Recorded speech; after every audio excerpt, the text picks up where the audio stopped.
Salut tout le monde! J'espère que tout le monde va bien. Bonne année à vous. Je vous souhaite tout le meilleur pour cette année 2021 en espérant qu'elle soit vraiment très productive pour vous, qu'elle puisse vraiment vous permettre de réaliser tous vos souhaits et surtout voilà, de pouvoir vous permettre d'avoir surtout une très bonne santé avec les temps compliqués que l'on vit. Aujourd'hui, on va débattre d'un certain sujet assez particulier, à savoir quelle est en réalité la définition d'un développeur full stack. Parce qu'on voit un peu tout et rien finalement sur le web, que ça soit dans les annonces, dans les débats qu'on peut avoir avec les gens. Et on s'aperçoit notamment, et je m'aperçois notamment avec les différents contacts que j'ai avec notamment de futurs étudiants, que tout le monde veut être dev full stack sans vraiment savoir ce que c'est. Et pour parler un petit peu de tout ça, j'ai invité deux personnes, de gros calibre, si je puis dire, qui vont pouvoir un peu nous apporter leur lumière et surtout vis-à-vis de leur expérience. Je vous demande d'accueillir déjà dans un premier temps Monsieur Damien de Wheel of Devs. Bonjour. Bien, comment vas-tu? Eh bien, je vais bien. Je suis au bureau aujourd'hui, donc voilà. C'est ça, le changement de décor, hein. Ouais, mais en fait, j'espérais pouvoir repasser chez moi pour avoir de la bière et avoir mon autre caméra, mais ça s'est pas passé comme ça, donc je suis Ah là. bah, c'est dommage parce que j'avais pensé à toi, j'avais préparé le saucisson. Mais ouais, non, mais du coup, je suis privé de bière. Je vois que dans le bureau, il y a du Pulco. Peut-être j'aurai le droit du Pulco ou j'irai peut-être voir si dans le frigo des voisins, il y a pas de la bière. C'est Ah ouais. possible d'y foncer des fois.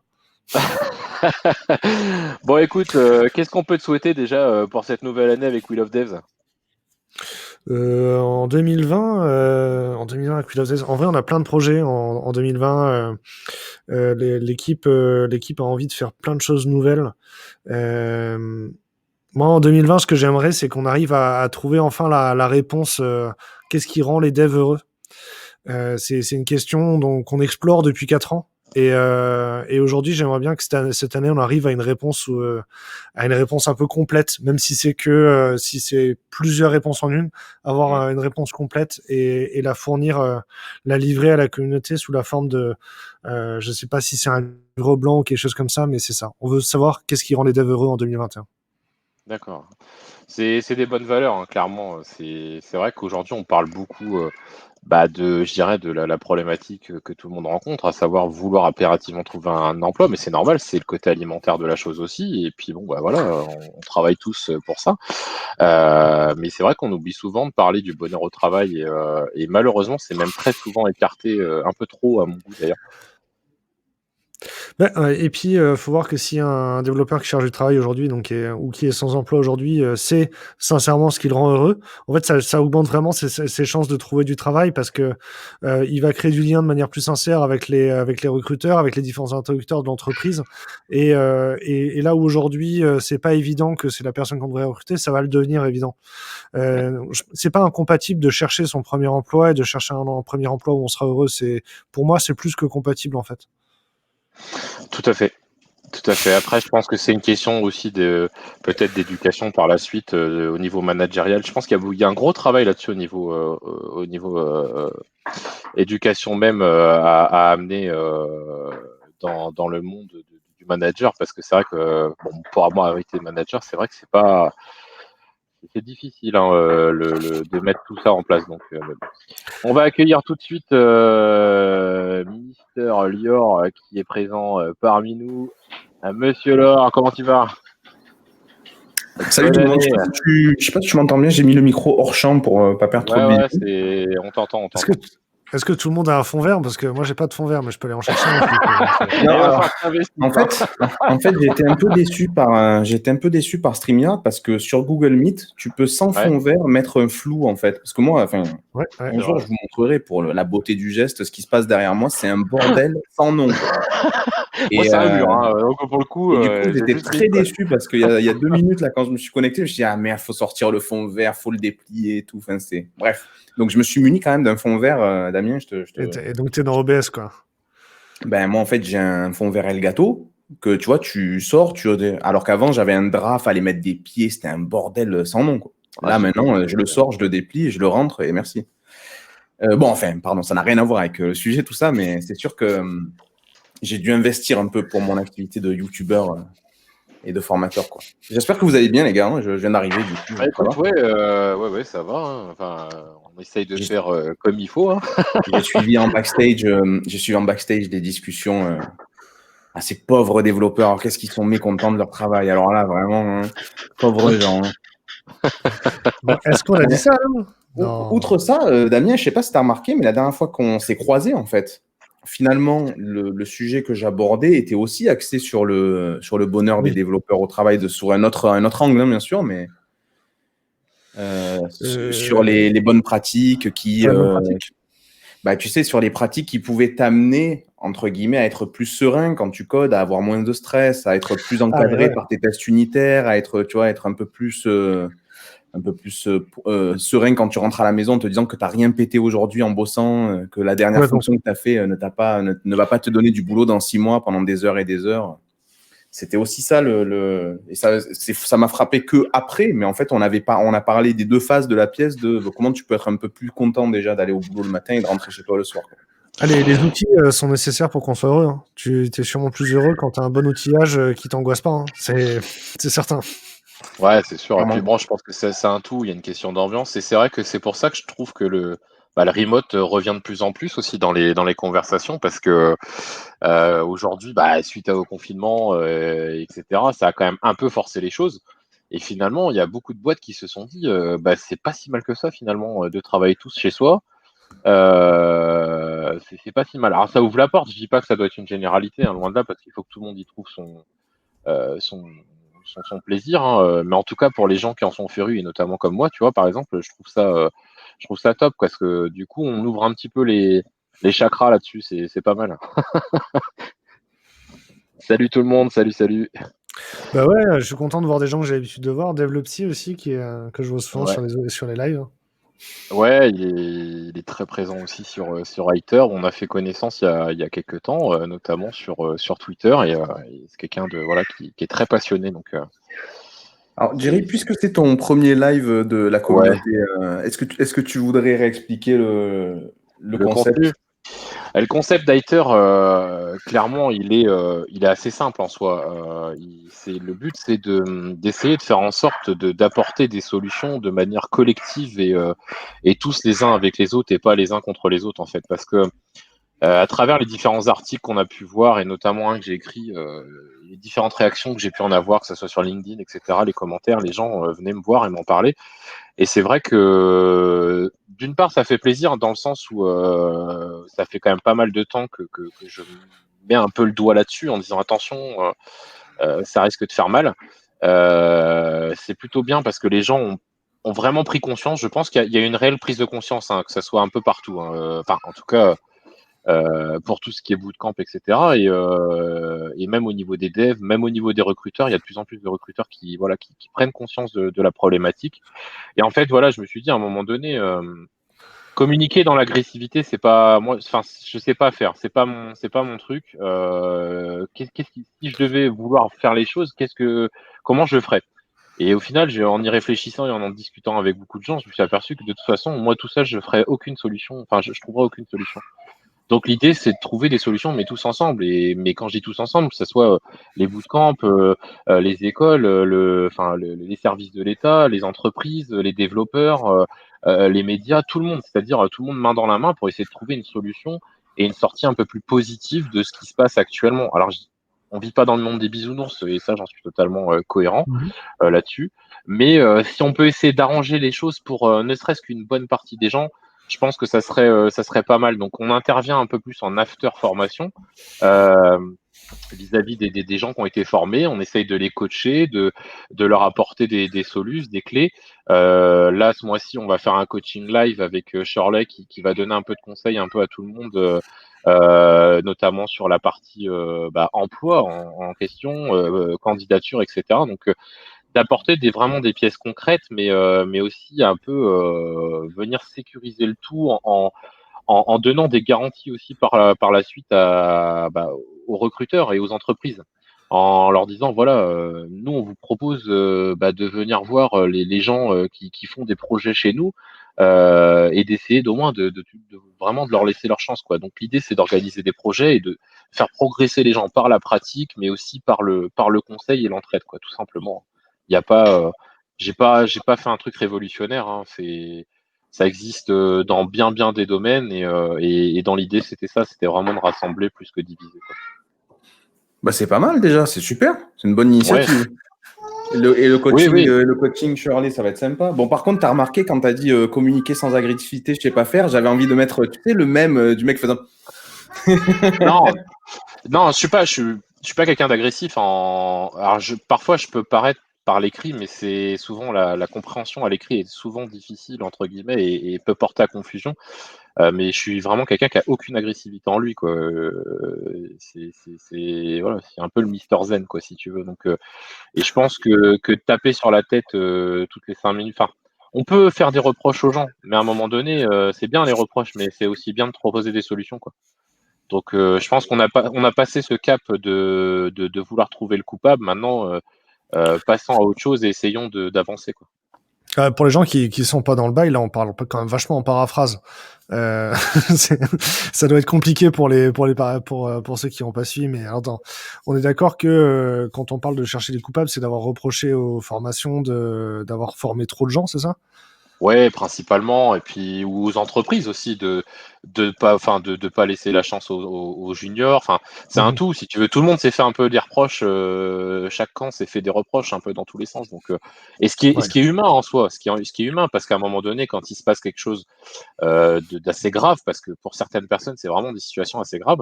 On essaye de trouver une solution, un coupable, enfin, pour essayer d'avancer, quoi. Là, je pense qu'à un moment donné, d'être tout le temps dans la recherche du coupable, ça va pas faire avancer les choses et au contraire, à un moment donné, Ouais. il faut passer nos différences et puis essayer d'avancer ensemble, quoi. Mhm. Oui. Ouais. En tout cas, ça rejoint une discussion que j'ai eue hier avec un de mes premiers étudiants de mon premier bootcamp que j'ai fait. Un gars, une fusée, quoi, hyper talentueux et tout ça, et qui a été dégoûté du métier parce que il n'a pas réussi à être recruté. Quand il a réussi à être recruté par une ESN, ça s'est super mal passé. Et maintenant, il est prof de français enfin, il y a un patelin paumé, vraiment paumé, je dois avoir 50 dans son village, et il est prof de français, et il est très heureux. Et ça n'a donc strictement rien à voir avec son métier d'avant, ni même le Mm. métier de développeur. Et tu sais que typiquement, moi c'est un sujet qui me rend fou parce que j'avais vu sur scène à Syntec Numérique Cédric O qui nous expliquait que l'avantage de du métier de développeur, c'est qu'on n'a pas de la pénibilité de l'emploi comme peuvent l'avoir un tourne-fraiseur ou d'autres métiers de l'industrie. Mais en vrai, C'est une pénibilité différente, hein. Il y bah, a une franchement, ouais. pénibilité quand même. Moi, Quand j'aimerais bien que t'as Cédric O, il aille coder en COBOL dans un centre de service de Soprasteria avec de l'amiante dans les plafonds, tu vois. Il me dira si c'est pas pénible, tu vois. il m'est arrivé de faire des missions dans des boîtes où tu avais 38 degrés en été dans les bureaux, ou alors en hiver il faisait -15 et Ouais, il n'y c'est avait pas vrai, de hein. chauffage. Enfin, après, ça, c'est des cas exceptionnels, mais on a aussi une certaine pénibilité, mais plus psychologique, parce qu'à un moment Mm. donné, quand on te dit tu as 24 heures pour me terminer le projet et tu dois faire charrette ce soir pour le livrer parce on doit être dans les délais, sinon on se tape des amendes. Euh, Enfin voilà quoi, tu as un peu la Ouais, puis pression les quand heures même, sup, elles vont pas hein. le payer, hein. J'imagine que la culture du crunch, t'étais dans une agence web, donc la culture du crunch, Ouais, elle est encore là, quoi. ouais, ben Ouais, bien ouais. sûr. Et puis les heures sup pas payées, enfin tu vois ce que je veux dire. Mais énormément présent dans beaucoup d'entreprises, hein. Tout Mais le c'est monde pas des croit heures que sup, ça, les heures sup sont pas Thierry. payées, enfin qu'elles sont payées, mais non. C'est pas des heures sup, c'est ta passion, Jerry. Ouais, ouais. Tu veux pas Mais qu'on non, te paye pour non, mais exercer après, ta passion, quand moi je suis même. pas du genre à compter mes heures, donc si tu veux, ça me dérange pas en soi. C'est juste que c'est ce côté un peu urgence parfois qui peut être très C'est toujours stressant. ça, oui. Et quand t'as pas l'habitude d'être stressé comme ça, bah ça peut faire bizarre et tu peux perdre tes Ouais, moyens puis surtout quoi. Parce que, tu parles Bien du sûr. syndrome de l'imposteur, mais est-ce qu'on peut parler des angoisses des experts, tu sais, nombre de fois où on me dit non mais ça doit être facile pour toi, c'est du PHP. Je fais yes. Nombre de fois ouais, où on me dit ça tu dois savoir le faire sans trop de problème, et je fais ben non. Tu sais, t'es censé être l'expert en permanence, et des fois tu te plantes et non mais attendez, je te fais confiance là-dessus. Bah ouais, je m'en fous. Tu m'as donné que 2 heures pour le coder, le truc, c'est normal qu'il casse, quoi. Ouais, C'est après c'est un peu le côté, voilà, je pense que, enfin, voilà, tous les métiers ont des comment dirais-je? Des problématiques, c'est normal. Enfin, on a tous à un moment donné, différentes situations qui font qu'on n'est pas spécialement dans les meilleures conditions. Mais bon, il y a quand même des entreprises qui veillent à ça et qui veillent à ce que ce genre de situation arrive très peu de fois, ou du moins quand elles arrivent, qui te mettent quand même dans un certain confort. Ça devient de plus en plus, justement, et ça rejoint ce qu'on disait tout à l'heure, le bonheur au travail, Damien. Il y a vraiment des entreprises qui s'y mettent de plus en plus, et qui essayent enfin, qui ont compris qu'une personne performante, c'est une personne qui est avant tout heureux dans son travail. bah, Euh, dans les équipes RH, c'est quand même aujourd'hui les équipes, enfin les clients avec lesquels je travaille, c'est quand même relativement acquis qu'il y a moins de turnover quand les gens sont heureux, que de proposer des projets de carrière intéressants, c'est une bonne façon de convaincre les profils les plus difficiles. Donc c'est même en termes tu vois, dans la chaîne de valeur RH, recruter quelqu'un qui sera sincèrement heureux chez toi, c'est des économies en recrutement, en turnover, en formation. mm. C'est mieux d'être heureux pour les bonnes raisons que d'avoir à dépenser 500 balles dans Welcome Kit de goodies dès que quelqu'un arrive tous les 3 mois, quoi. Ouais. Ouais, et puis sans parler d'éventuelles formations ou du temps passé en mentorat en interne, enfin voilà, où Absolument, hein. tu vas former une personne tous les 3 mois parce que bah ça, il y a un turnover de ouf, quoi. Ah, mais Et puis, recruter quelqu'un, même un junior, c'est 5 000 €, hein. Que le temps que les gens passent en entretien tech, les annonces que tu dépenses, toute la qualif que tu fais, ça te coûte un recrutement, même un mauvais recrutement de junior, ça coûte à l'entreprise au moins 5 000 €. ah ouais, non, mais ça, je veux bien te croire, hein. C'est quand même pas un petit budget. Donc pour revenir sur ce que tu disais, l'agressivité, euh, je pense qu'il faut surtout être objectif, savoir relativiser les choses, et même si parfois j'ai eu des mots parfois un peu forts moi-même, hein, avec le monde des bootcamps. J'ai pas visé un bootcamp en particulier, mais plutôt le monde des bootcamps. Ouais. Mais si tu veux, je me sentais légitime parce que j'en sortais. Et Mhm. j'ai vécu et à travers moi et à travers mes camarades ce qui se passait en réalité. C'est la différence avec quelqu'un qui n'en sort pas et qui se permet de les critiquer. Ça, c'est deux choses différentes, tu vois. Mais et auquel cas, enfin, même si mes mots parfois on peut pu paraître un peu dur, mais j'ai pas été violent ni irrespectueux ou quoi que ce soit. J'ai quand même expliqué aussi à travers, et notamment l'article que j'avais publié sur ton site, Ouais. Damien, qu'il y a des très bonnes formations, il y a des très bonnes choses dans les bootcamps. Il n'y a pas que des mauvaises choses. Et on en avait déjà parlé ensemble, Lior, dans un débat qu'on avait déjà fait. Quelqu'un qui a 3 gosses, qui a un loyer à payer, il peut pas se permettre d'aller faire un master ou un BTS, quoi. Donc les bootcamps ont vraiment une nécessité d'être là. Après, c'est ce qui se passe avant et après qui me gênait plus, moi, dans la communication notamment. Mais auquel cas, voilà, je veux dire, aujourd'hui, comme je te dis, moi, j'ai dépassé ce stade-là de dire c'est de la faute d'un tel ou d'un tel, enfin voilà, il faut le pendre en place publique. Non, c'est pas, je pense pas que l'objectif, enfin, c'est pas comme ça qu'on arrivera à avancer les choses, mais dans tout, hein, d'ailleurs, hein. C'est pas en C'est sûr confrontant que les gens, hein.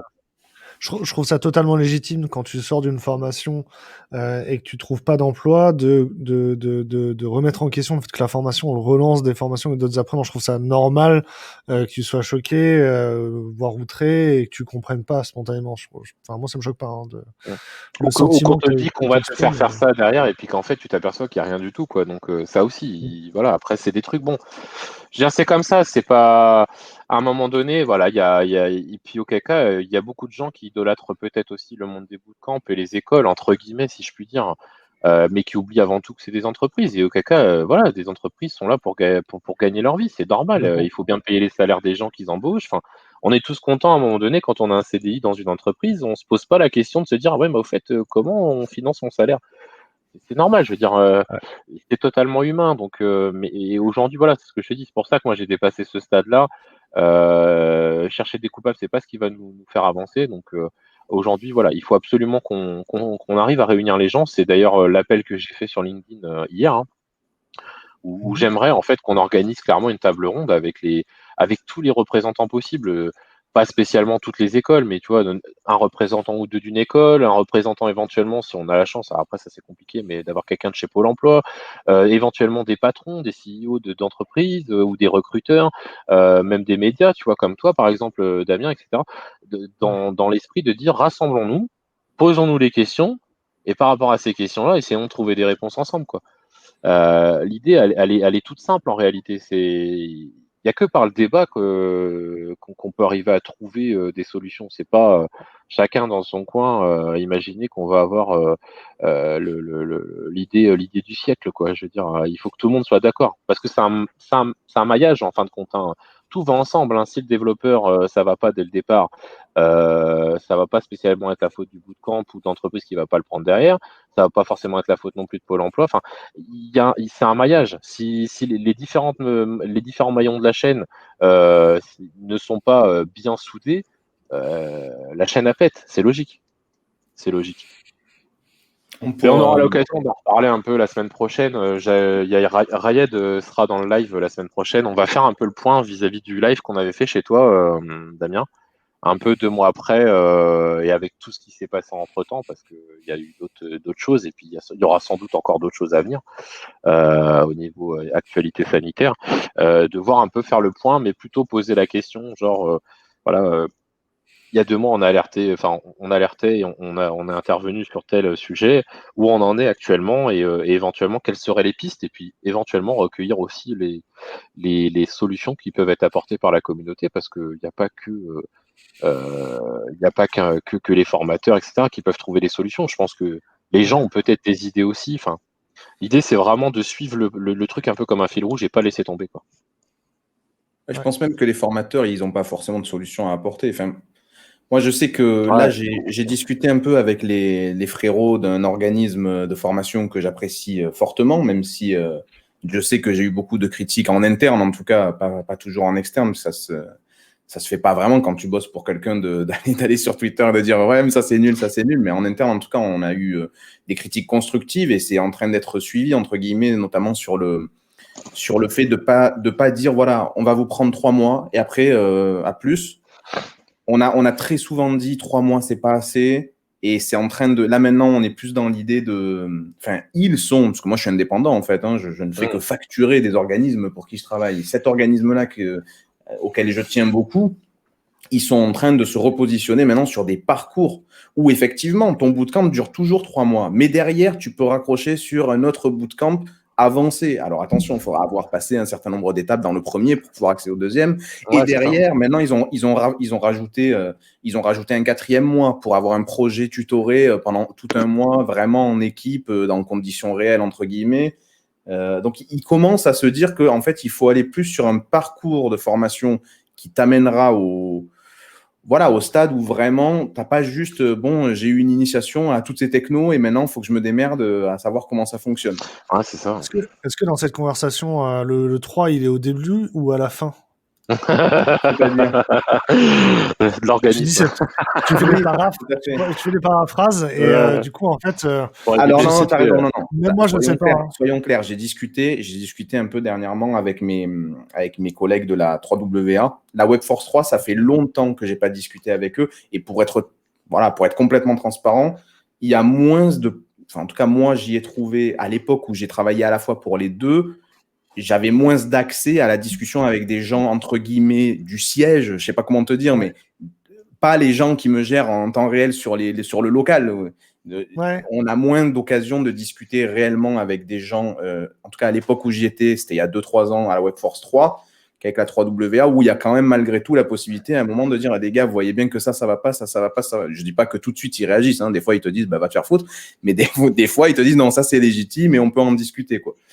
C'est pas du tout, et en même temps la Webforce 3, moi ça fait un moment que j'ai pas travaillé avec eux, attention, hein, je leur veux aucun mal, c'est surtout sur Marseille où là vraiment c'est la famille, hein, c'est des gens extraordinaires et là pour le coup tu as un encadrement à la Webforce 3 pour vous dire à quel point je les dénigre pas du tout, tu as un encadrement à Webforce 3 sur Marseille en tout cas, notamment au niveau de la, comment ils appellent ça, les techniques de recherche d'emploi, la TRE et tout ça, où tu as Joël, que vous connaissez peut-être, hein, D'ailleurs, tu devrais en parler avec elle, toi, Géry. Un jour, je te mettrai, si tu veux, je te mets en relation. Joël Deveau. Disons que je me suis un peu fâché avec la WebForce 3 il y a quelques Non, mais temps. peu importe, tu la prends au Fâché, sens, en fait, tu l'invites individuellement, au c'est sens juste que j'ai pas apprécié la com qu'ils ont fait. Enfin bref, c'était, mais Oui, mais pas mais de méchamment, toute mais façon, bon, encore une fois, c'est pareil pour tous les bootcamps. Ils font une com accrocheuse sur les réseaux, mais crois-moi, quand tu viens en réunion d'information, moi, j'ai eu j'ai eu l'occasion, si tu veux, d'organiser plusieurs réunions d'information pour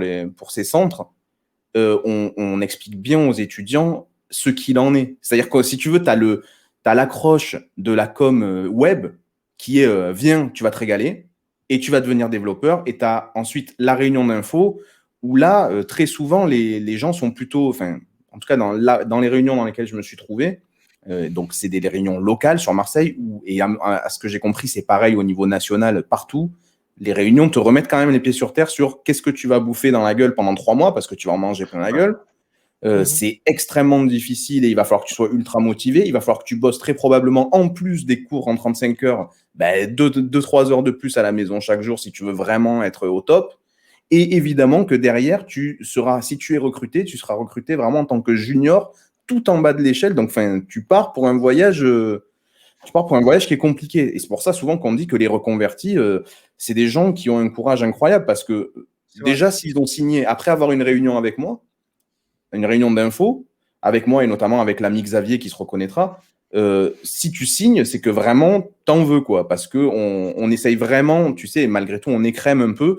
Pourquoi on écrème par le côté honnête. Alors, pourquoi tu écrèmes, c'est très important.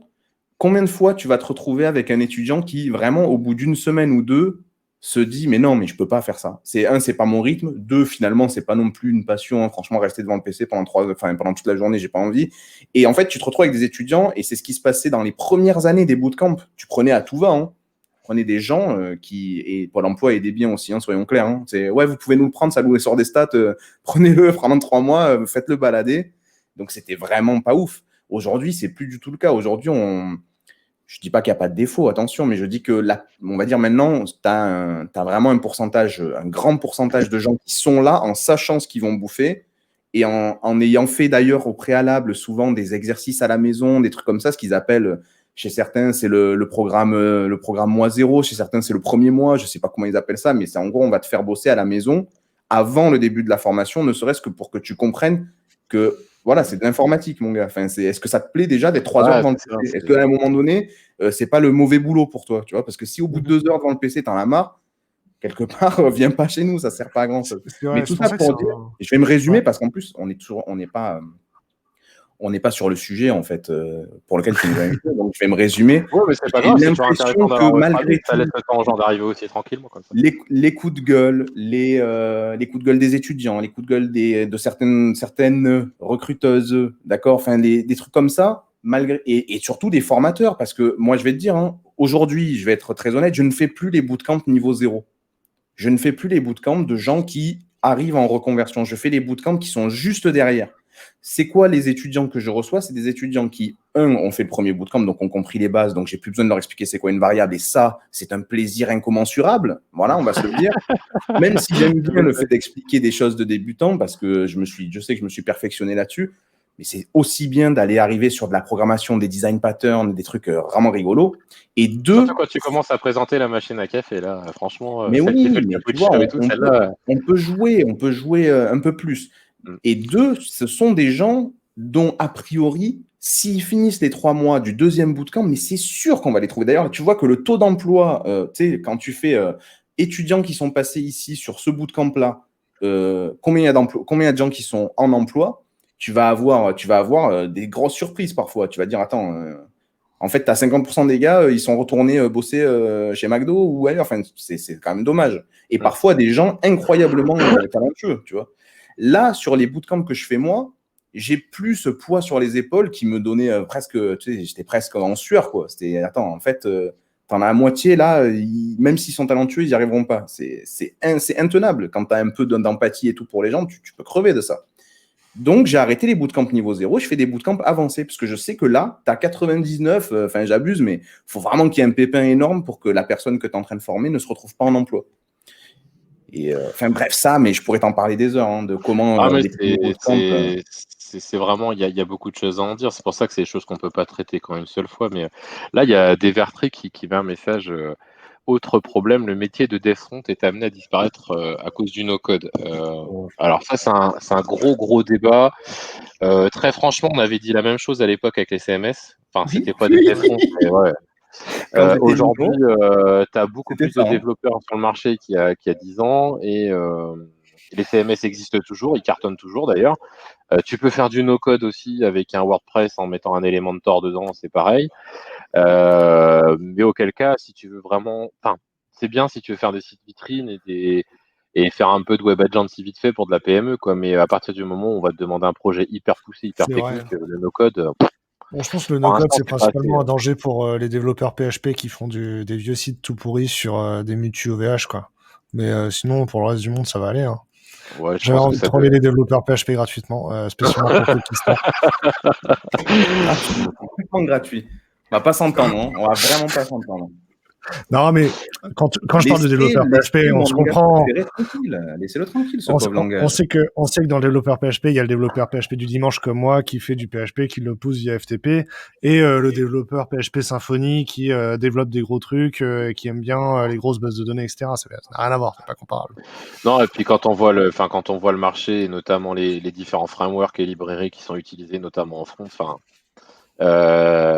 voilà, quand tu vois ne serait-ce Ouais, que mais les le PHP, puissances ça reste bien, ça voilà. sert à faire des sites de cul, c'est bien. Non, mais Ouais, sinon, en il y vrai, en a qui existent, il y en a qui existent dans d'autres langages, hein, cela dit, mais non, dis-toi mais aussi que. PHP reste une base et une référence, il faut dire clairement les choses. Ouais, c'est clair. C'est Non, en vrai, il n'y a pas de mauvaise Après, techno, chacun hein. son truc, hein, non, chacun son truc, en fait. C'est chacun sa logique, en fait, moi, j'ai fait du PHP, mais je suis pas spécialement pote avec parce que j'avais pas spécialement bien compris. Je suis passé à du Node.js et au final, maintenant, je comprends un peu mieux le PHP, en fait, mais grâce à Node.js, quoi. En vrai, Donc PHP, c'est un outil. Et il faut l'avoir dans sa trosse à outils. Et il y a des problèmes qui sont bien pour PHP et d'autres qui sont moins bien pour PHP. Je pense que l'important, c'est de se détacher un petit peu de l'outil, hein. Personne se lève pour faire du PHP. Les gens se lèvent pour faire des choses avec PHP. c'est Et ça. tu peux les faire avec PHP, tu peux les faire avec Java, tu peux les faire avec Rails. Oui. Moi, peu Le m'importe, tout, hein. c'est de L'important, comprendre c'est que les. l'algorithmie. Après, une fois que tu maîtrises l'algorithmie, tu peux prendre n'importe quel langage. Après, c'est qu'une question de syntaxe, quoi. Donc, Ouais, créer de la valeur. On peut créer de la valeur sur Internet ou dans le web ou dans le digital sans avoir dans le numérique, excusez-moi, sans avoir à connaître d'algorithmie. Mais on peut créer de la valeur. L'important, c'est qu'il y ait des gens qui soient plus heureux à la fin de la journée, quoi. eh ben, tu nous fais une bonne transition là. On va commencer à attaquer le sujet parce que je vois que il Oui. y a de plus Attends, en plus de mais monde. moi, Il y a un est-ce que je peux moment, wrap up aussi ce sujet-là un peu, moi aussi? J'ai envie de le wrap up un peu vite fait. Parce qu'il Ouais, y vas-y, a, vas-y. du coup, dans parler de solutions, en vrai, il faut se rendre compte que une des solutions ce serait de créer de l'emploi. J'ai vu des pré-rapports de Syntec Numérique et en 2020, a priori, notre secteur c'est zéro création d'emploi net, Mm. alors que l'an dernier c'était 36 000. Donc ça veut dire qu'il faut imaginer qu'il y a Alors, 30 000 rappelle à tout personnes. le monde ce que c'est que Syntec numérique parce que tout le monde ne sait pas ce que c'est. Syntec Numérique est le syndicat professionnel des entreprises numériques. C'est un des syndicats primaires de la branche Syntec, branche dite conseil des bureaux d'études, qui comprend les grosses ESN, les éditeurs logiciels et les startups. Et dans la branche au plus large, il y a avec les bureaux d'études hors numérique. Donc ça, c'est Syntec Ingénierie, les bureaux d'études BTP, et conseil. Donc tout ce qui est conseil. Alors, dans les conseils, il y a les cabinets RH, les boîtes de communication, les linguistes. Voilà, tout ça, ça rentre dedans. L'événementiel. Les web agencies font partie de ce Les web milieu-là agencies ou peuvent c'est encore adhérer. rattaché à la publicité?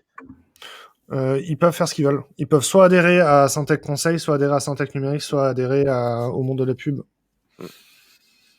Mais bon, Après, alors, c'est du coup, vrai, tout ça pour vous dire, Syntec Numérique, du coup, si, en termes de création d'emploi, ça prend toutes les entreprises dites du numérique, c'est-à-dire les éditeurs logiciels, les ESN et les startups. ouais, Derrière, il y a la le moitié monde de l'IT, quoi. Ouais, mais la moitié des jobs du numérique sont créés chez les clients finaux. Chez les clients finaux. Hein, le mec qui va poser des câbles alors chez SFR, mauvais exemple, hein, SFR c'est une boîte c'est un opérateur, mais le mec qui pose des câbles chez Accor, à la fin, ça reste un tech de l'IT. Mais lui, il est pas dans ce global-là.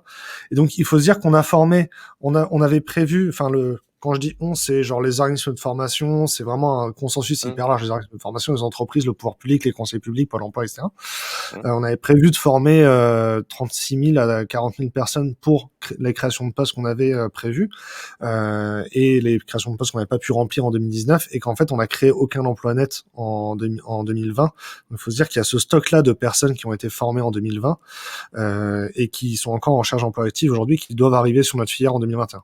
Donc ça, là, une des réactions qui a été prise déjà dès le mois de juin, la majorité des OPCO en région, les entreprises ont demandé à ce qu'on ne forme plus de PEC.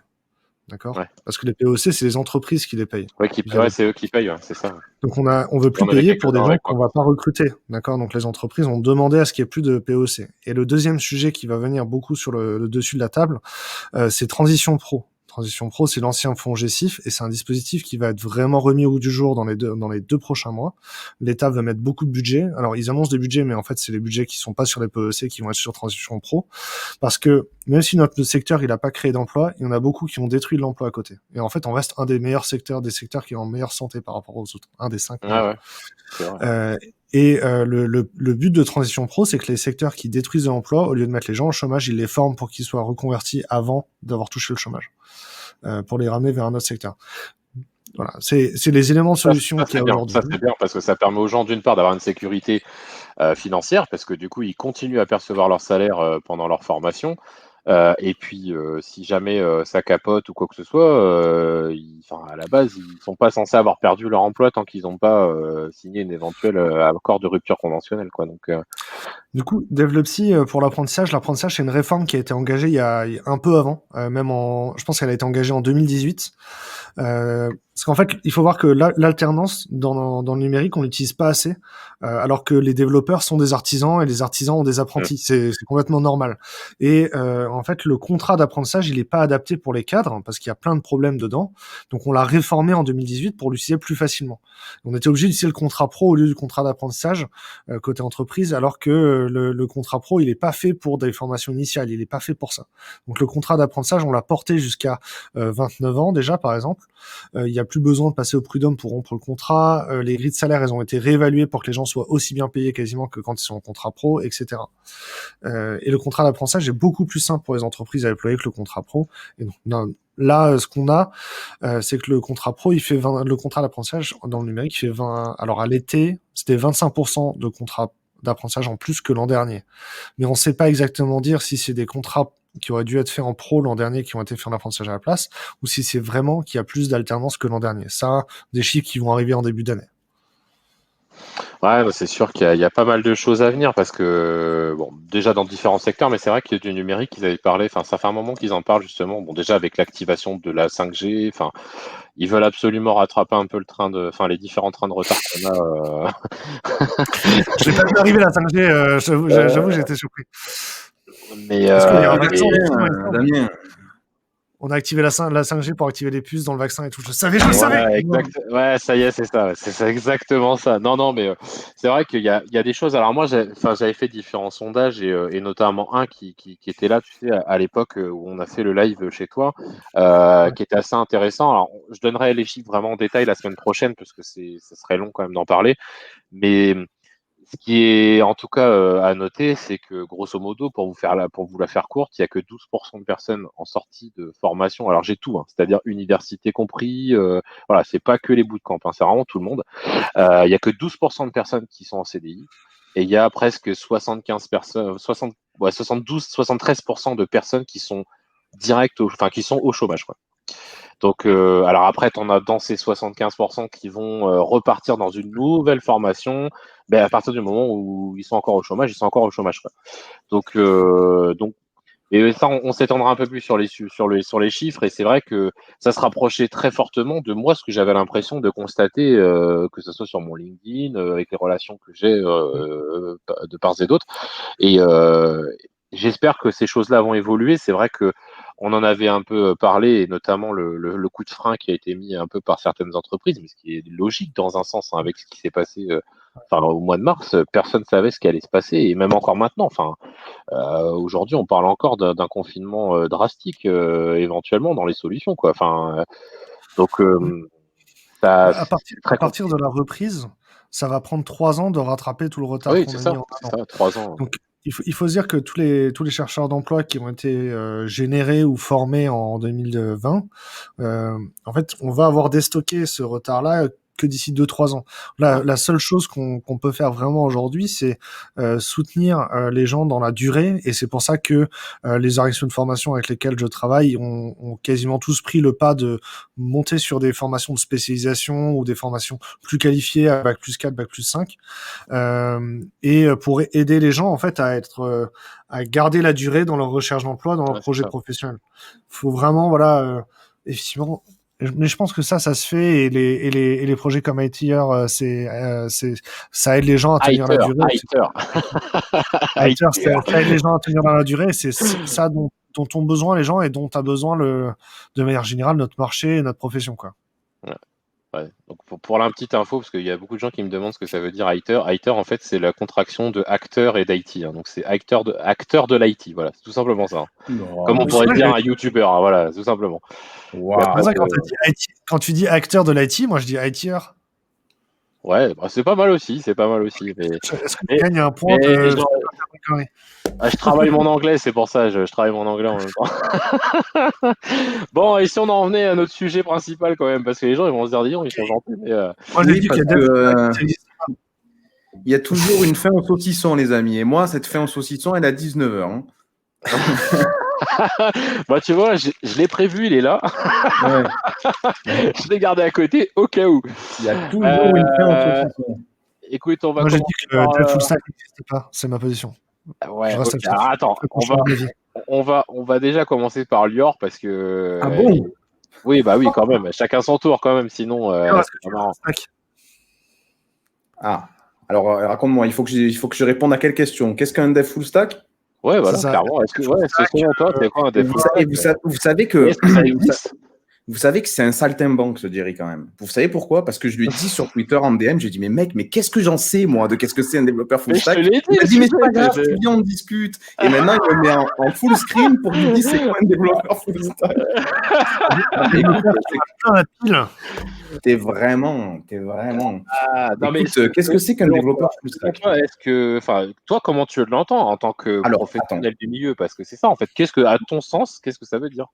Pour moi, un développeur full stack dans le milieu dans lequel j'évolue, c'est un développeur qui est capable à la fois de faire du HTML, du CSS et des technos front-end, et du back-end et de la base de données. Alors après, il y a des gens qui vont te rajouter en plus de tout ça, la gestion du serveur avec la maintenance des logiciels qui sont installés sur le serveur, le fait de les mettre à jour, etc. Ouais, Pour moi, ça ne fait pas partie du travail de développeur, même si on le met de plus en plus. Si être un développeur full stack, c'est être un pro de CentOS ou de ArcOS ou de je sais pas quel OS Linux et pouvoir faire des apt-get de partout, etc. Je crois qu'on confond avec un travail qui a du sens, qui a même des études. On peut même aller jusqu'à un master, si j'ai bien compris. Ça s'appelle Admin 6, d'accord? C'est son boulot, c'est de faire en sorte que l'architecture sur laquelle tu travailles, elle soit en phase avec ce que tu as envie de faire. Elle est les logiciels, tu vois. Voilà, ça, c'est pas le boulot d'un. Pour moi, le dev full stack, c'est vraiment front-end, back-end, et ça va jusqu'à la base de données, parce que là aussi, tu vas me dire, ouais, mais base de données aussi, tu as des masters en DBA et tout. Oui, quand c'est très compliqué, mais sur de la base de données simple. C'est en train de se séparer d'ailleurs. Hein. D'ailleurs, ceux qui sont sur de la vraiment pure data sont vraiment en train de se rapprocher de plus en plus du monde data scientist. Hein, Alors les gens qui font de la data sont pas des gens qui font de la base de données. Hein. Oui, c'est encore autre chose. Moi, je vous parle des DBA.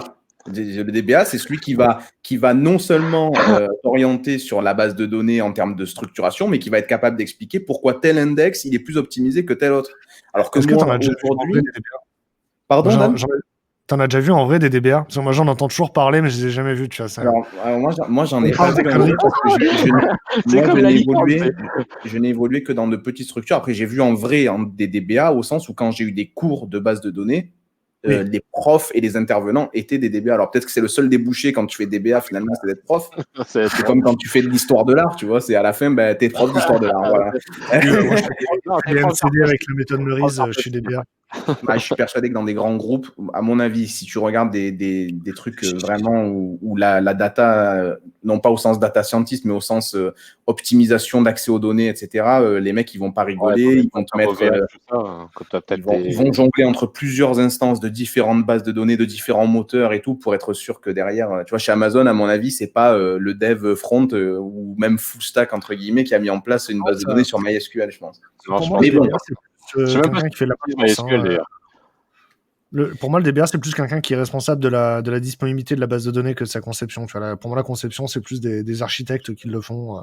tout à fait. Les architectes étant des gens qui aiment poser des poutres et faire des dessins sur du papier au crayon gris. Ouais, Oui, mais là, on s'écarte un peu du truc. ouais. Pour Mais toi, non, parce que résume. l'idée, c'est ça. pour synthétiser un peu ce que tu nous expliques, pour toi, c'est quelqu'un qui est capable d'agir à la fois sur le front avec des technologies front, à la fois sur le back avec des technologies back, et éventuellement, un petit bonus, de s'occuper de savoir mettre en place une base de données, de créer des tables. Exactement. Et savoir l'interroger, etc., etc. Est-ce qu'on a besoin de savoir faire du SQL pour être développeur full stack?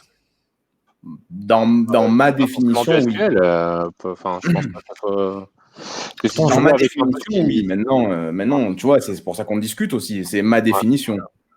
un développeur chez nous qui sait faire du SQL, ça sert à rien. Il n'y a pas de SQL chez nous. Oui, après, attention, c'est il ça. faut si tu fais du MongoDB ou ou Alors, de la c'est NoSQL ou toute des la trucs comme ça. problématique en fait de dire full stack, mais full stack sur quel langage? Là, en fait, est toute la problématique en fait. C'est-à-dire que, et je comprends ce que Lior veut dire parce que en étant sur PHP, je connais pas beaucoup de développeurs Genre, il PHP essaie d'être chill, utiliser mais il est en autre chose full. que SQL, qui vont utiliser autre chose que SQL, ce qui est, enfin, je veux dire, c'est Alors, je te rassure, soit par MariaDB, soit par MySQL, soit par MySQLi, Jerry, je te Postgres, enfin, rassure, même quand je fais du Node, le peu de fois où je fais du Node, je me fais pas chier avec du MongoDB parce que juste c'est pas mon univers et j'ai pas envie de m'y former. Actuellement, c'est pas mon projet. Je me fais du MySQL. Hein. Ah, ça, Ouais, c'est l'ouvrier. alors, C'est tu vois, je te l'ouvrier qui, dans rejoins. sa boîte à outils, n'a qu'un marteau. Et tous les problèmes sont des clous. Et toi, t'es bien. Et Bon, on et critique c'est ça, pareil. d'accord? Moi, je C'est fais pareil. du Non, Node mais c'est avec du pareil. Regarde. PostgreSQL, hein, d'accord? Alors, Sur We Love Devs, la mon première fois qu'on délire. avait besoin de persister de la donnée, j'ai déployé un PostgreSQL et un Rails parce que c'est ce que je savais faire en moins de 2 heures. Et Ce résultat, qui est normal. Clever Ce qui est Cloud, normal. ils l'ont tué la machine parce qu'ils voulaient plus la maintenir. Enfin, elle se déploie plus. Hein, ça fait 4 ans qu'on n'en fait rien. Personne chez nous veut la retoucher cette machine. Mais bon, bref. Oui, le truc qui est le plus simple à déployer, c'est le truc que tu déploies en premier. Alors, je vais aller plus loin dans ma question, Lior. Est-ce qu'on peut être développeur full stack junior? Ben, c'est ce que les bootcamps te vendent. Maintenant, est-ce qu'on l'est vraiment? Moi, je pense que oui, dans le sens où est-ce que tu sais, pour un client pas qui se fout des design patterns et de toutes les saloperies que tu vas mettre en ligne, d'accord? Il n'est pas là pour ça. Lui, il est là pour te dire, voilà, moi j'ai un petit site, je veux le faire. Il faudra donc une interface, donc du HTML, du CSS. Mais lui, il sait même pas, il sait pas de quoi il parle, le client. C'est toi qui Je veux un site, ouais, il va te dire ça. HTML, CSS. Ouais, il y a des petits trucs qui bougent à un certain endroit. Attention, il faudra bien gérer les formulaires parce que là, il ne faut pas que les mecs. C'est JavaScript.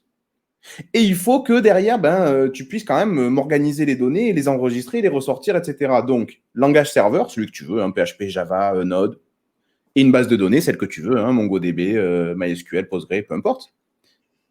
Et ça, c'est des choses qu'on enseigne, nous, à des juniors. Moi, je veux dire, quand je finis un bootcamp junior, même si ça fait très longtemps que j'en ai pas fait, mais quand je finissais un bootcamp junior, ils avaient vu tout ça. Donc, théoriquement, si ma définition du full stack, c'est ce que je viens de te dire, on sortait des full stack juniors. Et complètement. Ils avaient des millions de choses à voir dans chaque domaine dont je te parle, à continuer à apprendre, mais ils avaient déjà des bases et ils pouvaient déjà répondre à ce genre de demande. Je suis complètement d'accord. Moi, Jerry, quand j'étais junior, j'étais full stack. J'étais nul en tout. Et après, je suis devenu expert sur Android, tu vois. Et à partir du moment où j'ai été expert sur Android, je voulais plus faire du back parce que j'étais une quiche vraiment sur tout ce que je faisais. Mais quand j'étais junior, j'étais full stack sans souci. Hein. Oui, mais si la définition de full stack est celle-là, c'est bien ça. Hein. Ouais. Oui, c'est ça. Mais c'est toute la complication en fait de ce débat. C'est-à-dire que la définition, elle est totalement différente d'un point de vue à un autre et surtout d'un job à un autre. Nous, en tant que développeurs, on va avoir une certaine vision de la chose.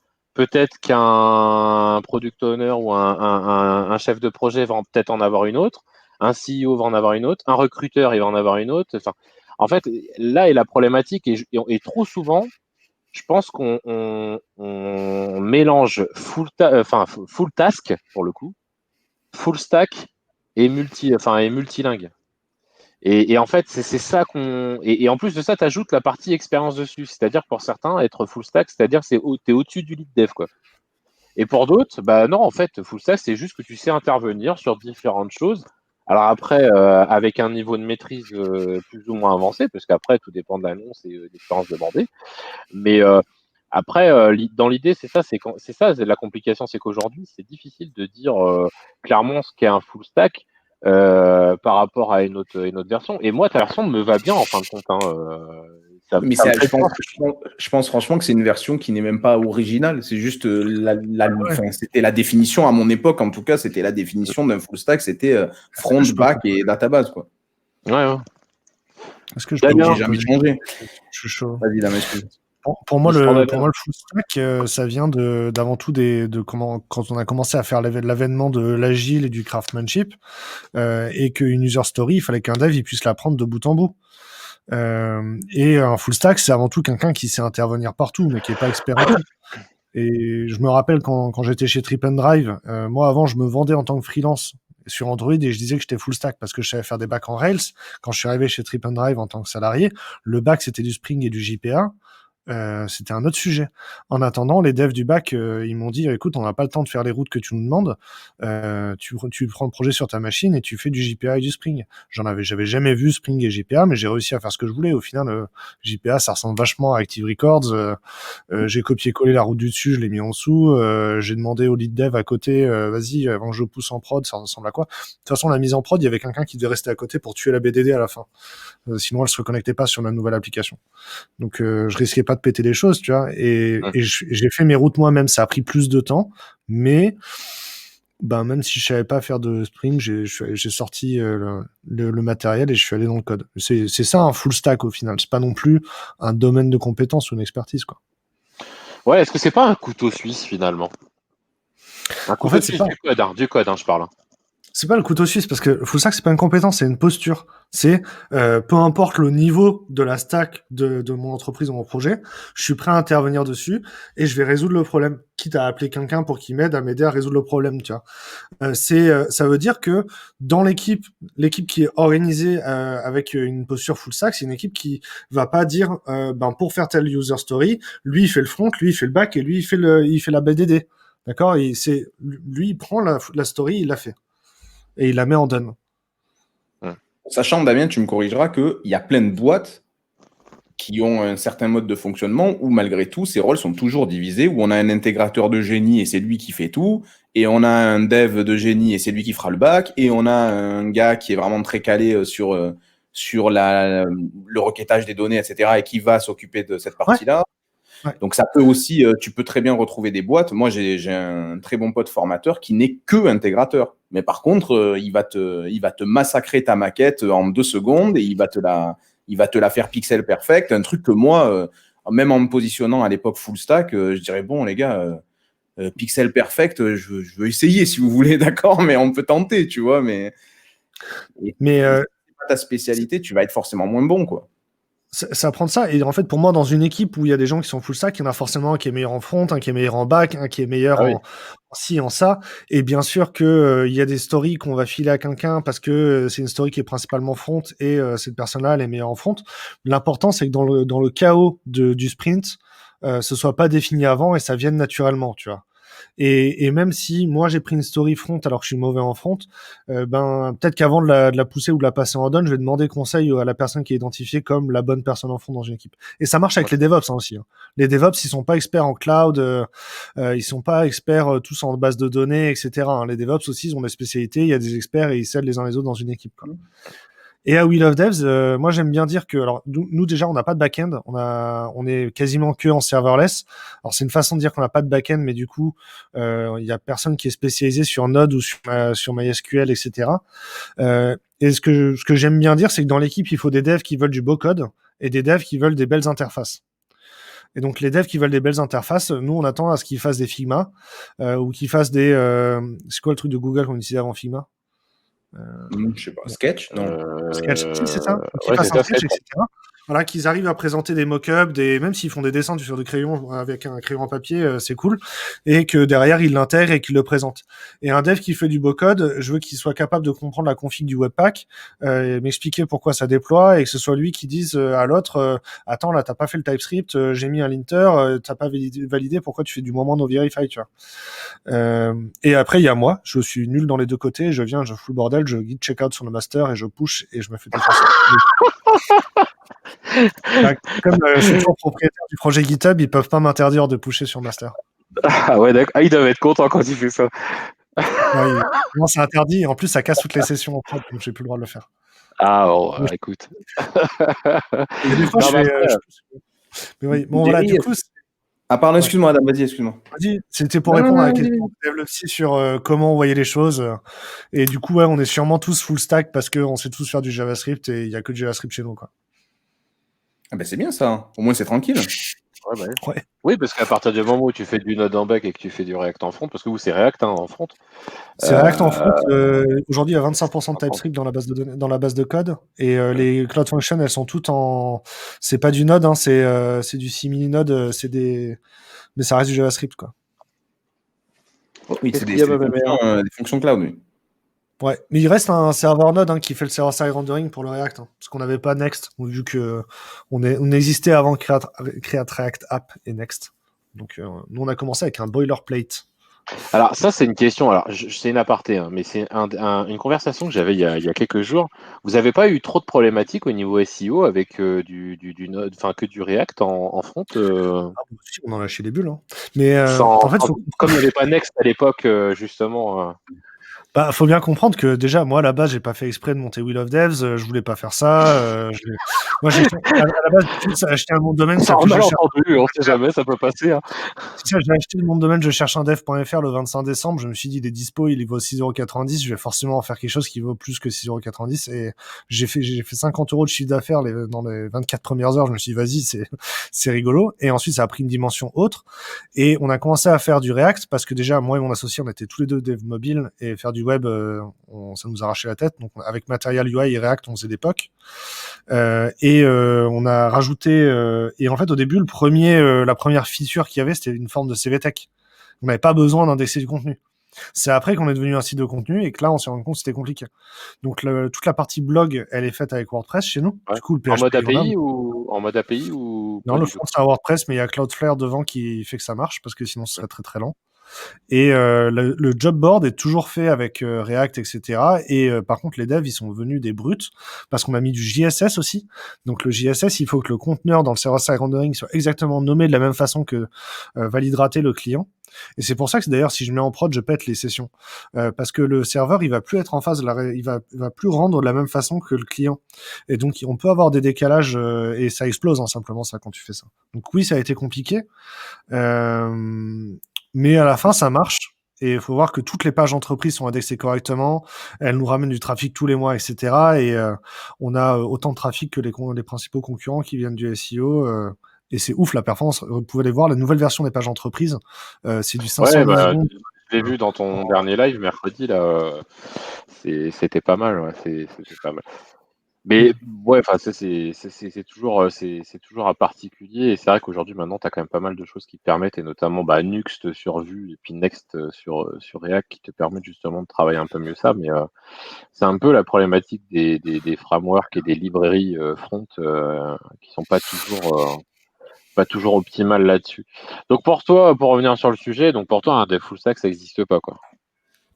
Non, en fait, ce qu'il faut surtout pas faire, c'est mettre full stack dans une annonce parce que comme tu sais pas ce que c'est la stack, tu sais pas ce que ça veut dire. En fait, full stack, ça peut pas être un titre de poste parce que ça ne donne aucune information. Ça peut pas être le titre d'une annonce parce que ça ne donne aucune information sur le poste. Moi, c'est surtout ça que je veux dénoncer. Parce qu'on en voit un paquet, hein, et j'en vois encore, même encore aujourd'hui. Hein. Putain, qu'est-ce qu'il peut y avoir comme annonce de dev full stack mais dans tous les domaines d'ailleurs. Dame, tu veux dire que quand même, tu pourras toujours utiliser le terme si tu rajoutes la stack dans le titre. Ouais, mais c'est quoi le Oui, bordel genre de... dev full stack JS Ben, ou par dev exemple, Spark. je te dis un truc, moi. Moi, je suis vraiment, si tu me dis une annonce dev full stack React Node, je sais que je vais la mettre de côté parce que moi, Node, c'est vraiment pas ma techno. Si tu me dis dev full stack Angular Symfony ou React Symfony, bah, bien sûr, je la prends. Ouais, mais du coup, en fait, moi, ce que j'ai vu, c'est que même après ça, le client, ça veut dire que c'est pas clair chez eux s'ils préfèrent avoir quelqu'un qui aime le front ou quelqu'un qui aime le back. Donc, quand le client il me dit, il met une annonce de dev full stack, je dis, ok, mais imagine, t'as un candidat qui est meilleur en intégration et l'autre qui sait faire du webpack, tu vois. Tu prends lequel des deux? Parce que même sur les dev front, est-ce que le dev front c'est un ingénieur logiciel des SPA ou est-ce que c'est un dev front qui fait de l'intégration correctement? Moi, je connais des gens qui savent très bien faire du CSS, qui sont excellents là-dessus, mais qui sont pas calés en bonne méthode de programmation, qui savent pas faire de la programmation fonctionnelle, etc. Et qui, d'ailleurs, ça les intéresse pas du tout. Ce qui les intéresse, c'est de savoir comment le browser il marche et comment c'est performant dedans. L'algorithmique et la logistique de l'usine logicielle de JavaScript s'en foutent complètement, quoi. Donc, tu vois, donc pour résumer, full stack le met dans l'annonce, c'est pas interdit, mais ça donne pas d'infos et ça donne même l'impression que le client il sait pas ce qu'il va recruter à la fin. Voilà. D'accord. Ouais, c'est pareil, tu vois, c'est ce que enfin, on voit des deux, c'est-à-dire qu'on voit le terme dev full stack. Alors déjà, je suis tombé sur une annonce tout à l'heure, justement là-dessus sur LinkedIn. Bon, tu sais pas du tout quelle est la stack dans l'annonce.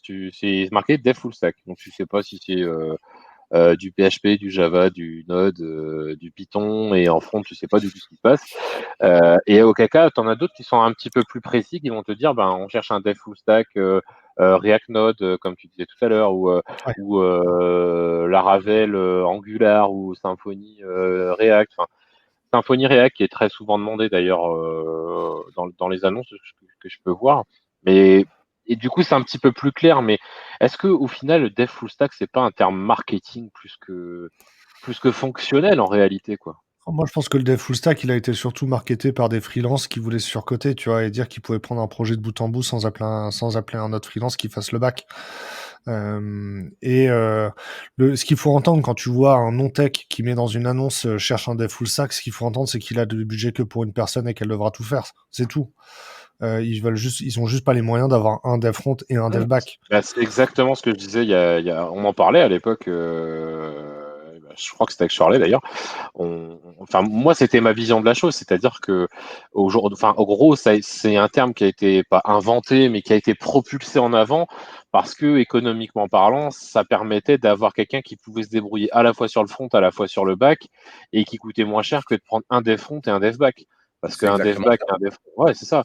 Et Mais mais le problème, c'est pour ça, mais Dame, je suis pas sûr que ce soit vraiment les free. Enfin, toi, tu t'y connais mieux parce que tu vois mieux le marché, tu vois mieux l'historique d'où viennent les choses. Mais je suis pas sûr que ce soit les freelance qui aient mis ça en avant. Moi, je pense plutôt que c'est les entreprises qui, à un moment donné, disaient les gars, moi, en fait, il me faut un gars qui fait les deux, quoi. Tu vois.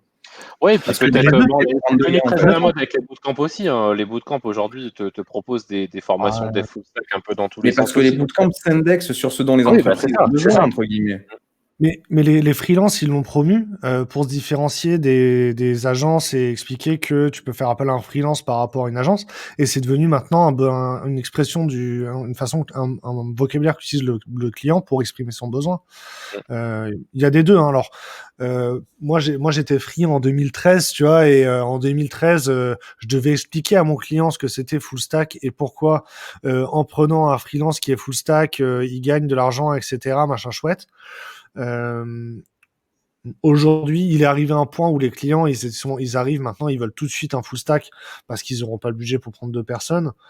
Et on arrive à un point où tout le monde l'utilise tout et n'importe comment, tu vois. Mm. Je pense qu'il y a eu cette étape-là. Après, franchement, je n'ai pas la science infuse là-dessus. Tiens. Ouais, mais je pense que c'est clairement ça. Là pour le coup, je suis vraiment d'accord avec tous les deux. C'est-à-dire à la fois ce Ah, point-là, mais et on est notamment d'accord. Hein. le sur ce point-là en disant voilà, c'est vrai que c'est un terme qui permet notamment de pouvoir avoir les différentes capacités possibles et d'avoir quelqu'un, ce que j'appelle un couteau suisse, clairement. Alors après, ça plaît ou ça plaît pas cette appellation-là, mais c'est un peu Ouais. ça malgré tout. C'est-à-dire que quelqu'un qui va te permettre d'être, mais qui va être moyen. Faut être clair. À un moment donné, tu seras jamais aussi bon en tant que full stack que quelqu'un qui est spécialiste sur le front ou qui est spécialiste sur le back.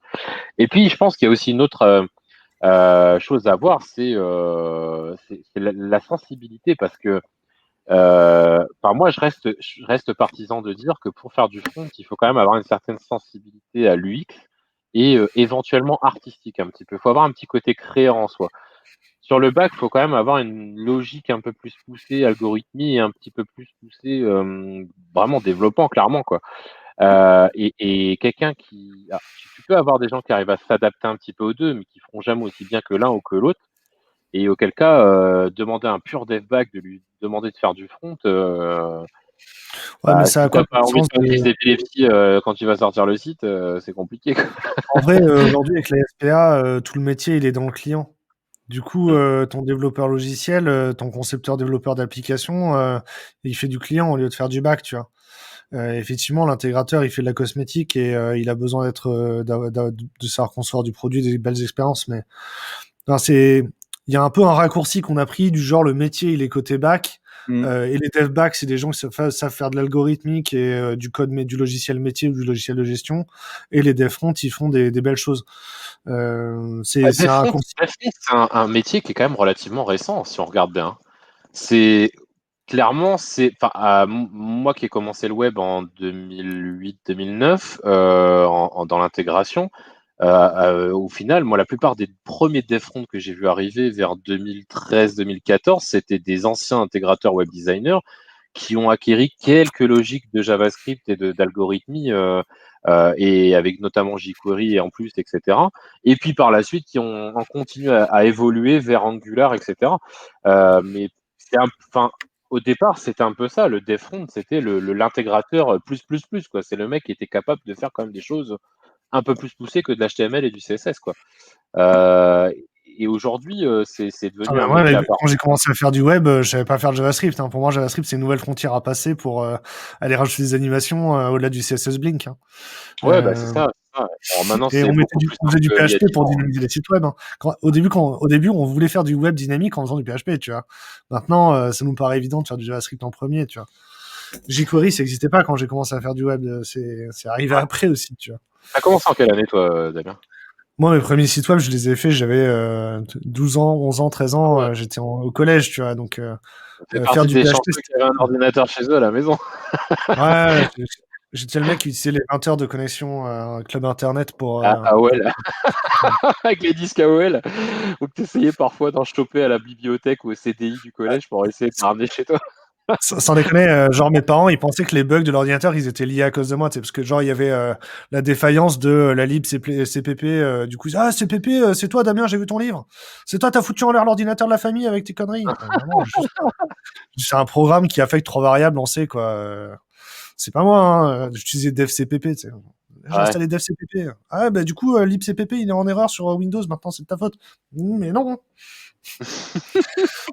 Toi, t'as commencé en quelle année, Lior? Moi, j'ai commencé à coder sur MIRC. Je ne sais pas si vous vous rappelez, quand on était petit, on avait un logiciel de chat IRC qui s'appelait MIRC et il y avait Ouais. toute une partie scripting où tu pouvais faire ce que tu voulais. Donc, j'ai codé des bots là-dessus. Alors, bon, comme je connaissais rien au serveur et tout, c'était des bots qui ne fonctionnaient que si tu avais ton client MIRC qui était ouvert. Donc, il fallait que ton client soit ouvert. Et après, j'ai fait mon premier site avec Microsoft Front Page. J'étais en seconde, donc je crois que c'était aux alentours de 2002, quelque chose comme ça. Ah ouais. Mais j'ai pas codé une seule ligne, hein. C'était du full drag and drop à l'époque, hein. Ah ouais, d'accord. Toi, t'es un Pas- 87 du coup, Lior? 86, 87? Moi, je suis 86. Ah ouais. Non, mais ouais. Ah, Moi, je suis un 90. En vrai, je te pensais le plus vieux, Lior, parce que t'es un vrai daron, mais 86, en fait, Dream. t'es Non, un non, je jeune suis daron. 86. Et ouais, donc, le premier site que j'ai fait, j'ai pas On a codé juste une seule 4 ans ligne. de plus que toi, Damien, que juste 4 ans, c'est tout, hein. C'est pas Moi, non j'ai plus. 30 ans, hein, j'ai 30 ans, je suis fier, laissez-moi là. Bah, c'est Là, Moi, j'aimerais Bienvenue bien chez, avoir 30 ans. bienvenue chez les mecs qui ont connu le Club Dorothée. D'ailleurs, j'ai fait du front page aussi avant de faire du Macromedia, et la première fois que j'ai écrit du PHP, c'était dans Dreamweaver. Ah, Et mais oui, mais de mais toute façon, bah, tu commences. à notre époque, c'était la progression normale. Tu fais front page, après, tu installais Dreamweaver. Ouais, Et Dreamweaver, c'est Dreamweaver aussi, c'était du drag and drop. ouais. à ce moment-là, tu allais sur le site du zéro pour faire le tuto PHP, HTML, CSS, C'est tu vois. ça. Mais moi, c'est là où je me suis arrêté. C'est là où je me suis arrêté en tant que en perso. c'était sur PHP où là, j'ai dit non, mais je peux pas faire ça, je comprends rien en fait. Et où j'ai dit, mais en fait, il faut que j'aille étudier. Et c'est là où j'ai décidé que, ben, les gars, moi, je vais aller en fac d'informatique en fait. Parce que je voulais aller plus loin, mais je me disais que seul là, j'y arriverais pas. C'était con, parce que en fait, on pouvait très bien y arriver seul, a priori. C'est ce que je me tue à dire à tout le monde aujourd'hui, mais fais-le tout seul, tu vas sur Google et Mais moi-même, à l'époque, c'est là où j'ai dit, non, mais en fait, il faut que j'aille apprendre ça, en fait. Il faut que ça devienne mon métier, il faut que je fasse ça. Surtout que tout le monde n'avait pas accès à Internet, à l'informatique, à la maison aussi, parce qu'à l'époque, faut dire, enfin, moi, le premier ordinateur que j'ai eu, je devais avoir 17 ans, quoi. Et encore, c'était un copain de mon père qui nous l'avait offert, enfin, qui nous l'avait donné, quoi. Et donc, enfin, voilà, tout le monde pouvait pas. Le seul ordinateur que tu croisais dans ta vie, entre guillemets, enfin, pour ceux qui étaient de la classe un petit peu plus moyenne, voire en dessous, c'était au CDI du collège, quoi. Ou alors en CM2 quand on te faisait faire du paint sur Windows 95, quoi. Mais c'est vrai que moi, l'informatique m'a toujours plu, mais moi, ce qui me plaisait pas, c'était l'école. Donc, c'est ça le problème. C'est que j'ai jamais aimé le cursus scolaire comme il existe en France. Ça m'a toujours gavé, en fait. Mais t'es allé, toi, à l'école. Jerry, est-ce que tu es allé est-ce que tu as fait un peu de, comment on appelle ça, post-bac d'informatique? Ah non, pas du tout. Parce que moi, je vais te dire. Hein, moi, je suis parti en gendarmerie pour te dire. Hmm. J'ai été sous-officier pendant 5 ans et en fait pendant ces 5 années-là, je me suis mis à jouer énormément aux jeux vidéo parce que j'étais tout seul, ma compagne et moi, qui est ma femme aujourd'hui, mais on vivait à 350 bornes l'un de l'autre, donc si tu veux, moi les soirées étaient assez longues et je me suis plongé un peu dans le monde un peu semi-pro des gamers et notamment sur différents jeux. Et en fait, j'y suis c'était pour chercher les wars. Hein.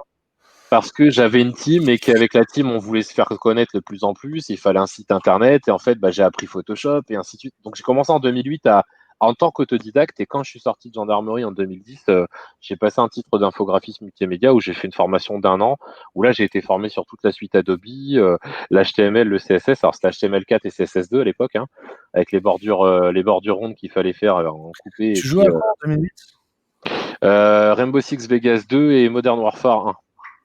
Modern Warfare 1, moi j'ai War et sévère dessus, hein, sur le hashtag CodeCadWars. Celui-là, je l'ai martyrisé aussi. Hein. Enfin, mais en plus, la scène e-sport sur Modern Warfare 1, elle était vraiment bien. Code 4. Il y avait vraiment du level. Alors moi, j'y jouais sur console, donc et notamment sur les joueurs console, je connais pas. mais moi, je discute pas avec les gens qui jouent. Ils ont plus de précision avec les doigts que ceux qui ont un clavier pour jouer. Il y a pas de souci, je joue pas. Moi, aujourd'hui, je suis casu, du coup, je suis devenu casu, du coup, je suis impatient d'avoir la PS5, mais non, à l'époque, j'étais sérieux, quoi. J'étais comme...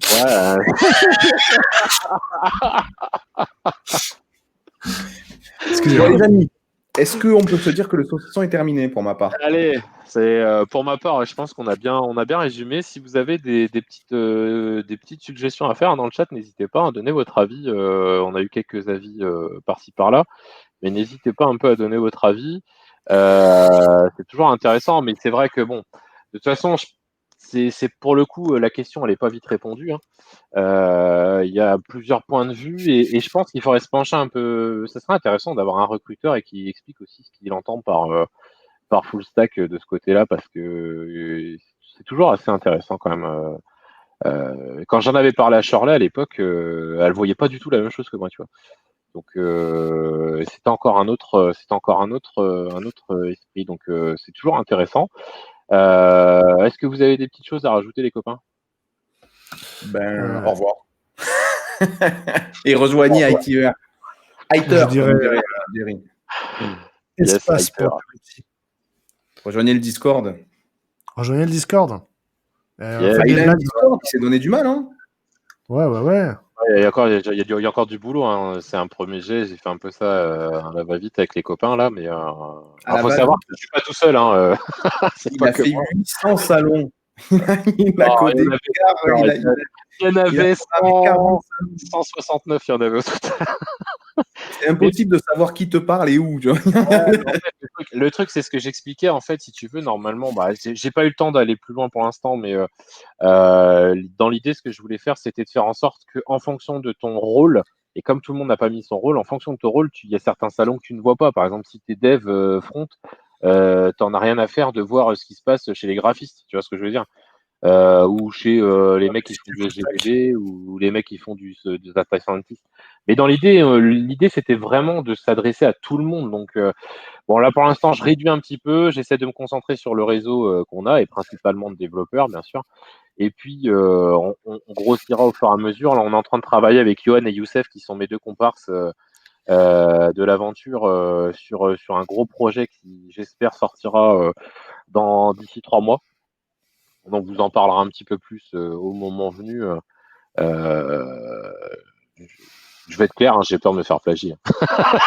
Parce qu'on me copie beaucoup en ce moment, donc je fais gaffe. Mais non, c'est surtout pour voilà, vraiment présenter quelque chose de concret et pas d'imaginaire. Je crois que tu rigoles, Damien. Non, mais je comprends. Non, je rigole parce que j'ai plein de clients qui me disent que tu sais, on travaille avec des clients pour faire qu'ils fassent des blogs tech et ils ont peur que leurs développeurs dévoilent des secrets industriels, tu vois, alors qu'on parle de faire des articles sur tu vois, enfin, Non, là, ça n'a rien à voir. C'est quand même quelque chose de plus poussé qui est quand même beaucoup plus, qui est différent et qui peut, j'espère, apporter quelque chose à tout le monde. Après, on verra bien et on verra l'engouement que ça prendra, mais on en parlera au moment venu. En tout cas, merci à vous deux, les gars, d'être venus. Franchement, c'est encore comme d'habitude, hein. C'est un super plaisir de vous avoir à chaque fois. On se marre bien. Je rappelle surtout pour voilà pour le petit message que j'ai posé un peu comme ça hier et notamment pour le débat du 29 pour ceux qui seraient éventuellement dans des cases et qui se sont sentis un peu oubliés ou qui aimeraient participer justement à ce droit de réponse dans le Big Live le 29 où voilà l'idée c'est de rassembler le plus de personnes possible sur l'intégralité des secteurs formation entreprise recruteurs dev voilà l'idée c'est de se rassembler médias etc et d'essayer de débattre de la situation et de voir un peu les idées que chacun a etc et les mettre en avant justement parce qu'il y a des gens qui ont des super idées qui sont pas forcément toujours relayées donc ça peut être aussi un bon moyen d'en parler et puis la semaine prochaine, on voit Rayed pour la suite du live de Wheel of Dev. Et puis voilà, on enchaîne, on continue. Le 22, Charlet qui fera un coaching live. On essaiera de faire des coaching live au moins une fois par mois sur différents domaines. Là, ça va toucher un peu les côtés CV, etc., candidature. Je trouve que c'est un bon petit truc de faire ça. Je sais pas ce que vous en pensez d'ailleurs, les gars. Un coaching live, c'est quelque chose qui vous parle, vous les gars, putain. Moi, je donne vraiment parce que je dois filer. Au saucisson, là. Désolé. Je te grille la prio parce qu'il faut vraiment que j'y aille. Ouais. Je vais te dire, moi, je sais pas ce que c'est parce que ça fait depuis 2008 que j'ai pas eu un entretien de quoi que ce soit. Je ne sais pas ce que c'est un entretien d'embauche depuis 2008.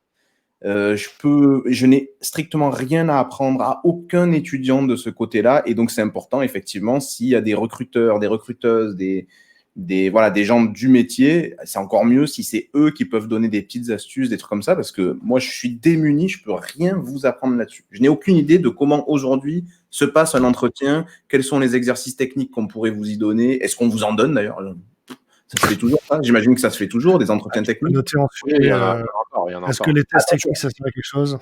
Je sais qu'on en donne, puisque mes étudiants reviennent.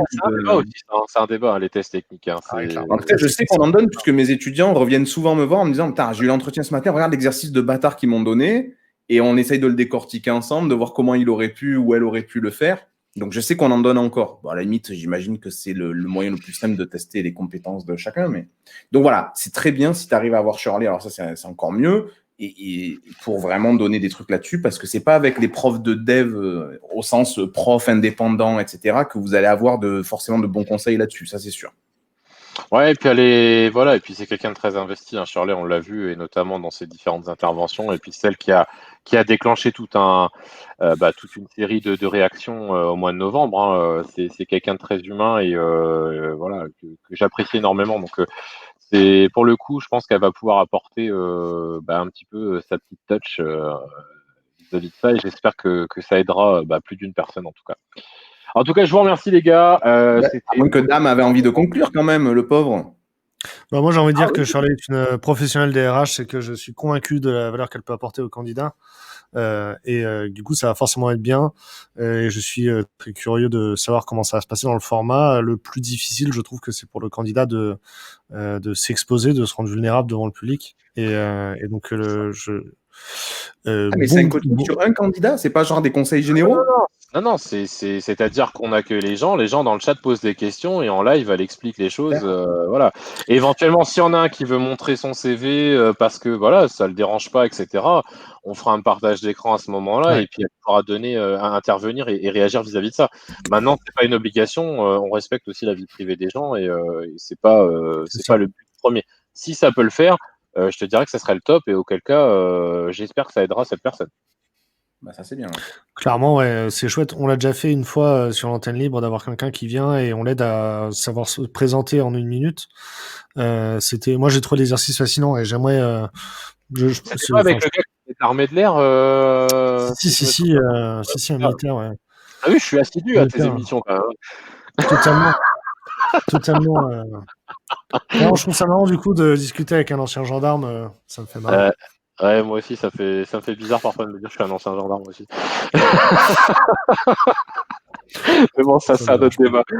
Sur ce, chers amis, on va vous laisser passer encore une fois une très bonne soirée. N'hésitez pas à nous laisser des petits messages, des petits commentaires. Le Discord est ouvert, c'est gratuit, ça le restera à vie. Et puis, on se retrouve la semaine prochaine pour un nouveau live avec Riot cette fois-ci. D'ici là, on vous fait des gros bisous. Portez-vous bien, protégez-vous et à bientôt. Salut!